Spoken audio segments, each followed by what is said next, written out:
Hello दोस्तों, आप सभी का ज्ञान गुरु अजय चैनल में स्वागत है। आज मैं आप लोगों के लिए आप लोग के बच्चों का एडमिशन किस स्कूल में कराना चाहिए, सबसे बेस्ट स्कूल क्या हो सकता है, ये मैं उस टॉपिक पर वीडियो बना रहा हूँ।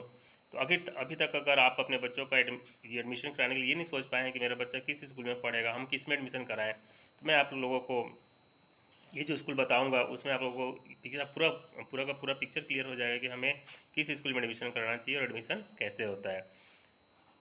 अभी तक आप लोग अगर मेरे चैनल में नए हैं तो मेरे चैनल को सब्सक्राइब कर लें, लाइक करें और अपने दोस्तों के बीच शेयर करें। ये वीडियो आप लोगों के लिए बहुत इंपॉर्टेंट होने वाला है।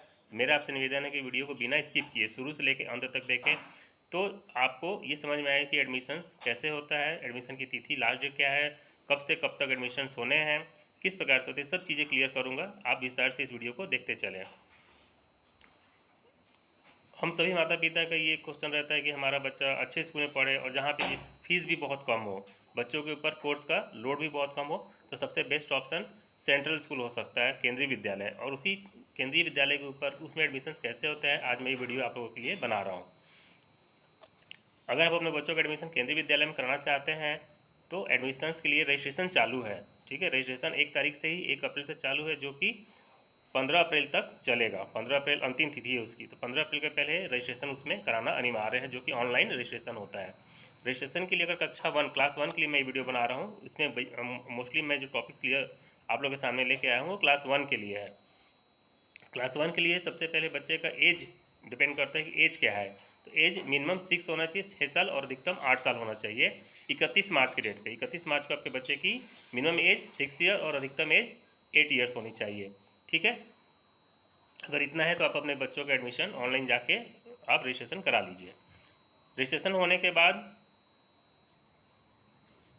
किस प्रकार से एडमिशन्स होते हैं, आरक्षण क्या क्या है, उसमें किसको प्राथमिकता मिलता है, ये सभी चीज़ें मैं आप लोगों के लिए आगे बताने वाला हूँ। उसमें जो रिजर्वेशंस होते हैं वो सबसे पहले सीट जो होता है, जो रिजर्वेशन कोटा है, वो RT होता है, राइट टू एजुकेशन, शिक्षा के अधिकार के अंतर्गत बच्चों के एडमिशन्स होते हैं। उसमें जो रिजर्वेशन है वो 25% है। रिजर्वेशन कितना है? 25%। 25 अगर हर स्कूल में जैसे क्लास 1 में मान लीजिए 1 सेक्शन है, 2 सेक्शन है, 3 सेक्शन है, तो प्रत्येक सेक्शन में 40 सीट निर्धारित होता है। 40 सीट्स मैक्सिमम एक सेक्शन में होते हैं।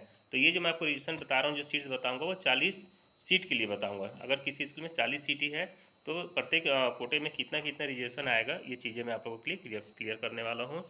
तो सबसे पहला जो होता है वो राइट टू एजुकेशन, शिक्षा के अधिकार के अंतर्गत 25% है। अगर 40 सीट है उस स्कूल में तो 10 सीट राइट टू एजुकेशन में चला जाएगा, रिजर्वेशन में।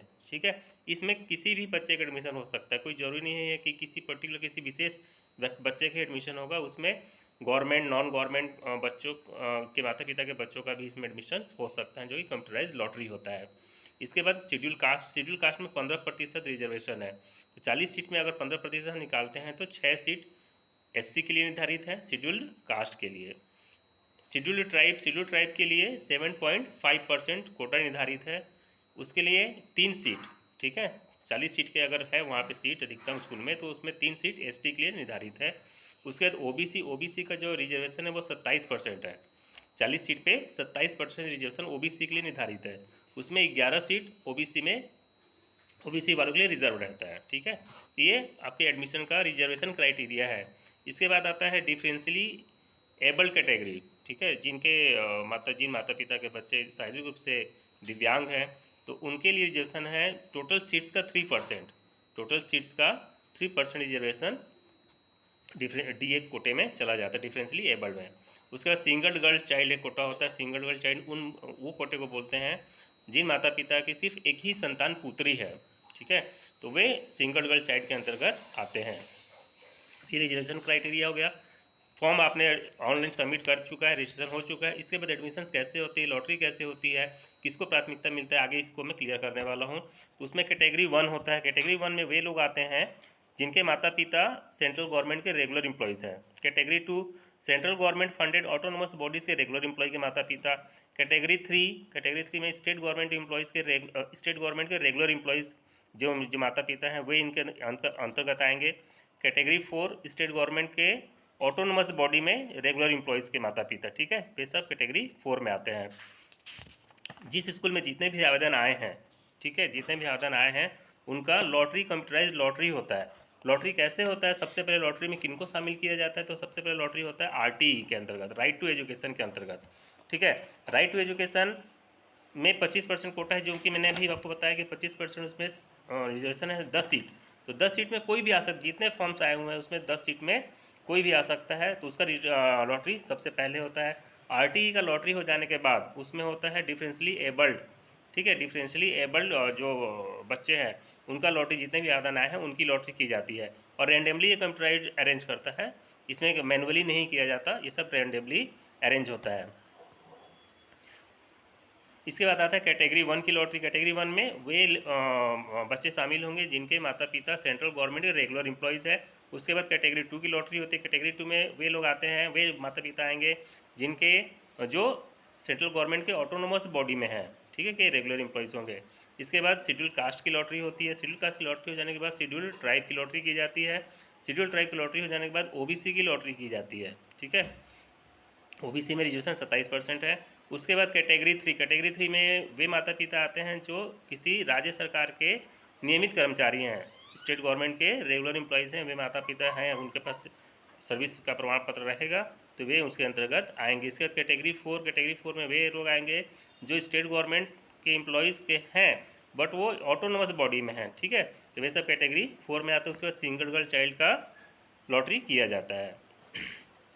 क्या क्या जो डॉक्यूमेंट्स हैं वो एडमिशन, लॉटरी में नाम आ गया, लॉटरी में नाम आने के बाद आपको कैसे देखना है, तो आप उस स्कूल में चले जाएं जिस स्कूल के आपने आवेदन किया हुआ है, उस स्कूल में जो लॉटरी निकलेगी उसका भी मैं डेट बता दे रहा हूँ। चयन एवं प्रतीक्षा सूची 19/4 को आएगी, है ना। 19 अप्रैल को सभी स्कूल्स में लॉटरी हो जाने के बाद लिस्ट डिक्लेयर कर दिया जाएगा। वहाँ पे आप स्कूल में जाके अपने बच्चे का नाम देख सकते हैं। तो चयन एवं जो प्रतीक्षा सूची है वो 19 अप्रैल को डिक्लेयर कर दिया जाएगा। तो वहाँ पे जाके अपन बच्चों का नाम देख लीजिए कि है कि नहीं है, लिस्ट में किस नंबर पे है, किस क्रम पे है। उसके बाद एडमिशन में अगर आपको लग रहा है कि हाँ एडमिशन हो जाएगा, मेरे बच्चे का नाम ऊपर में है, तो क्या क्या डॉक्यूमेंट्स लगेंगे ये भी हम जान लेते हैं। तो डॉक्यूमेंट सबसे पहले है कि बच्चे का age proof, date of birth certificate ज़रूरी है। उसके बाद एक या दो फ़ोटो लगेंगे उनके पासपोर्ट साइज़ के। उसके बाद अगर आप किसी कास्ट से बिलोंग करते हैं तो जाति प्रमाण पत्र लगेगा।